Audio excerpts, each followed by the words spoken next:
성도님들 안녕하십니까? 3월 27일 토요일 사순절 34일째입니다.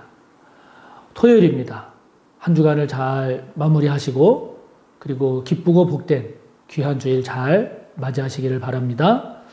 오늘 우리가 함께 볼 말씀은 구약의 예레미야입니다. 구약 1113쪽 예레미야 38장 1절에서 6절까지의 말씀입니다.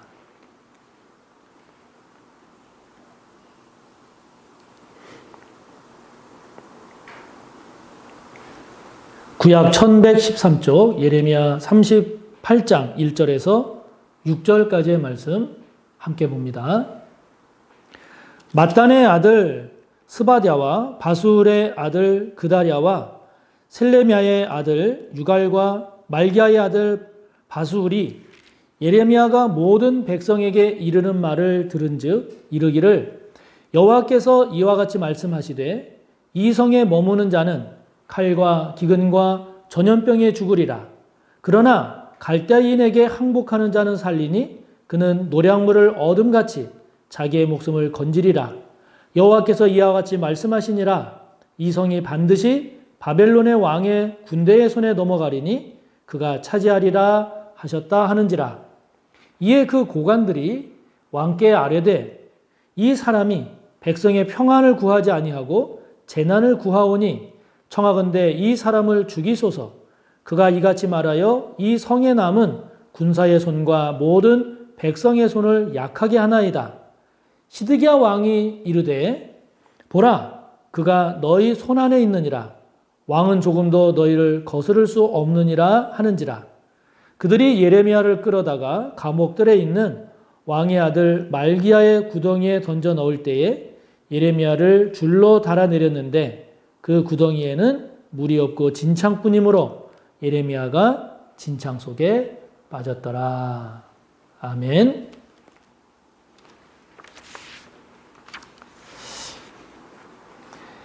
제가 대학생 때 그 봄으로 기억을 하는데요.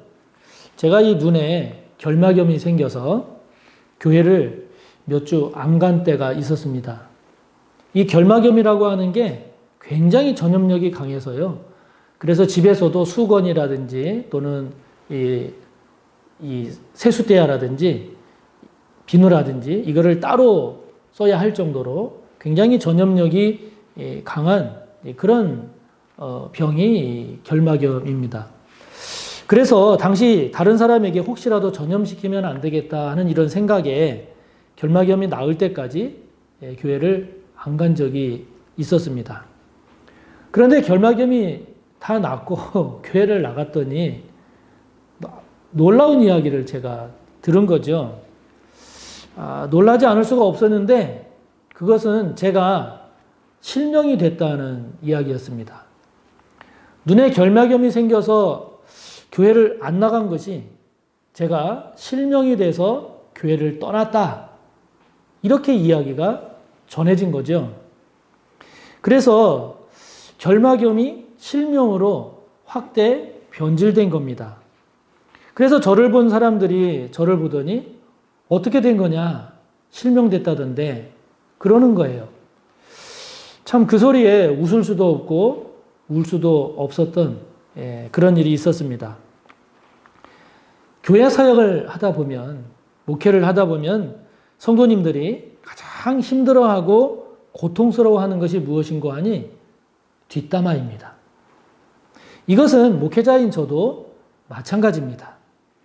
누군가를 향해서 뒤에서 수근수근 대는 것, 이러한 뒷담화는 서로가 그렇게 싫어하고 그래서 그것 때문에 속상해하면서도 여전히 사라지지 않는 것을 보면 참 이해하기가 어렵습니다. 서로 얼굴을 붉히고 머리끄댕이를 잡고 또는 주먹으로 그냥 치고받고 싸워서 서로 관계가 안 좋아졌다. 그러면 이해가 될 수도 있는데요. 그런데 아무 일도 없는데, 아무 일도 일어나지 않았는데 그냥 이런 말 저런 말로 서로 상대방에게 상처를 주고 상처를 받고 그래서 심하면 교회를 나오네 안 나오네 하는 이런 모습을 보면 참 너무 안타까울 따름입니다. 누군가에게 할 말이 있으면 그 사람과 직접 해결을 해야지 이렇게 뒤에서 수근수근하는 이른바 뒷담화. 이 뒷담화는 반드시 우리 안에서 우리 사이에서 없어져야 할 그야말로 암적인 모습이 아닌가 싶습니다. 뒷담화가 사라지는 우리 교회가 또 우리 모두가 되기를 바랍니다. 이와 관련된 재미있는 이야기를 제가 그래서 봤습니다. 길을 가던 나그네가요, 산소 옆에서 이제 밤을 지내게 됐습니다. 누구의 무덤인지도 모르고 피곤해서 이렇게 잠을 청해서 자려고 하는데 저만치 해골 하나가 눈에 띄었습니다. 눈에 해골이 보였지만 그냥 못 본 척하고 이렇게 잠을 청해서 자려고 하는데 여보시오, 허락이나 받고 잠을 자시오. 이런 소리가 들려왔습니다. 나그네가 깜짝 놀라서 주변 사방을 둘러보았는데 사람은 없었습니다. 아무것도 보이지 않았습니다. 그런데 그때 다시 내 말이 안 들리요? 하는 소리가 들려왔습니다. 소리가 나는 쪽을 보니까 놀랍게도 해골이었습니다.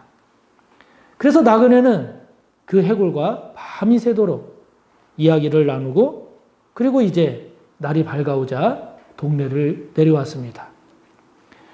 말하는 해골 이야기. 이 말하는 해골 이야기가 이제 삽시간에 사방으로 퍼져나갔습니다. 사방으로 퍼져나가고 또 퍼져나가서 마침내 그 이야기가 궁궐로 들어가게 됐습니다. 임금은 나그네를 불렀습니다. 그 말이 사실이냐? 만약 사실이 아니라면 내 목이 달아날 줄 알아라. 임금이 엄하게 이야기를 했습니다. 그러면서 그 말하는 해골을 찾아오라고 했습니다. 나그네가 신하들과 함께 해골을 만난 무덤을 찾아갔습니다. 그곳에는 여전히 해골 하나가 뒹굴고 있었습니다. 나그네가 반가운 마음으로 인사를 했지만 그 해골은 아무런 대답이 없었습니다.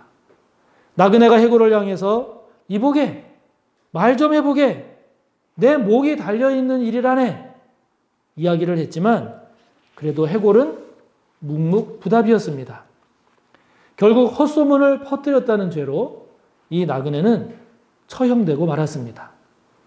나그네가 처형되고 나그네의 시신이 해골 옆에 버려졌을 때야 비로소 이 해골이 입을 열었습니다.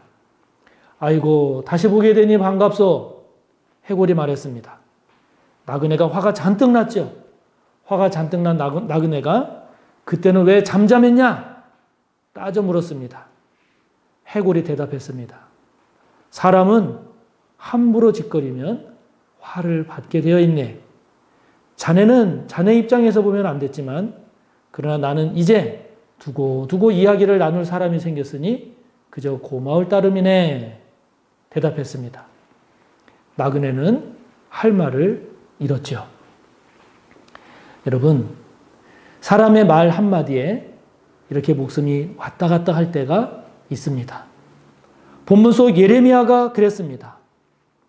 이 성, 즉 예루살렘에 머무는 자는 칼과 기근과 전염병에 죽을 것입니다. 그러나 갈대아인, 즉 바벨론에 항복하는 자는 살 것입니다. 라고 하는 이 하나님의 말씀을 예레미야가 선포했습니다. 전했습니다. 이런 하나님의 말씀을 전하는 예레미야를 두고 군인들의 사기를 떨어뜨리고 온 백성들의 사기를 떨어뜨린다고 하면서 백성의 평안을 구하지 않고 오히려 재앙을 재촉한다라고 대신들이 왕 앞에 가서 모함을 합니다. 이른바 뒷담화를 한 거죠. 뒷담화를 하면서 모함을 하자 당시 왕인 시드기야 왕은 이 예레미야를 그들에게 넘겨줍니다. 그들에게 넘겨주었고 결국 예레미야는 본문의 내용처럼 물 웅덩이에 던져지고 말지요.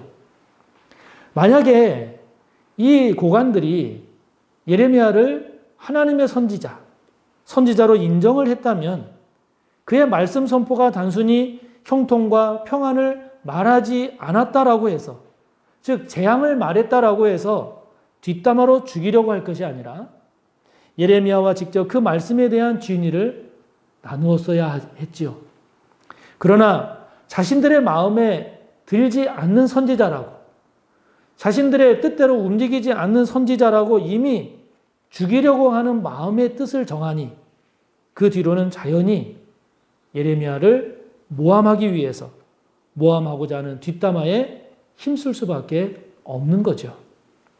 우리가 뒷담화를 하지 말아야 하는 것은, 뒷담화를 하지 말아야 하는 이유는요, 뒷담화하는 내용이 거의 대부분 악한 겁니다. 사람을 비난하는 겁니다. 그리고 하나님의 뜻을 위한 것이 아니라 정죄하고 모함하기 위한 것들이 거의 대부분이기 때문에 하지 말아야 하는 겁니다. 설사 사실을 말한다 할지라도, 이미 뒷담화를 하는 사람의 경우에는 사실을 말한다 할지라도 그 의도가 이미 악하고 누군가를 비난하기 위한 것이기 때문에 오히려 사실을 가지고 악한 뜻으로 사용하기 때문에 더더욱 뒷담화는 하지 말아야 하는 것입니다. 더 문제가 있는 것이죠. 주님 말씀하십니다. 마태복음 12장 36절을 통해서 우리 주님 말씀하시기를 내가 너희에게 이르노니 사람이 무슨 무익한 말을 하든지 심판날에 이에 대하여 신문을 받을 것이라고 말씀하십니다. 다시 말하면 모든 사람들은 하나님이 심판하시는 그 심판날에 자기가 말한 온갖 쓸데없는 그런 말에 대해서 하나님 앞에서 해명해야 할 것이다 라고 하는 것이죠. 그래서 야고보는 또 권면합니다. 야고보서 4장 11절을 통해서 형제자매 여러분 서로 헐뜯지 마십시오. 자기 형제자매를 헐뜯거나 심판하는 사람은 율법을 헐뜯고 율법을 심판하는 것입니다 라고 하면서 헐뜯는 일, 뒷담화하지 말라고 권면하고 있습니다. 쉽게 내뱉는 한마디 말이 누군가의 삶을 무너뜨릴 수도 있습니다. 쉽게 한 말이 독화살이 되어서 살아갈 힘과 의미를 빼앗기도 합니다. 저와 여러분의 입술에 파수꾼을 세웁시다. 그래서 나갈 말과 나가지 말아야 할 말을 잘 관리하고 다스릴 줄 아는 저와 여러분이 되기를 바랍니다. 그래서 말 한마디를 하더라도 사람을 죽이고 정죄하는 것이 아니라 살리는 말을 하는 저와 여러분이 되기를 바랍니다. 뒷담화만 하지 않아도 저와 여러분은 성인이 될 수 있을 겁니다. 오늘 함께 나눈 말씀, 내용, 말씀을 생각하며 기도하시고 또 오늘도 힘써 하나님께 기도를 이어가시기 바랍니다. 감사합니다.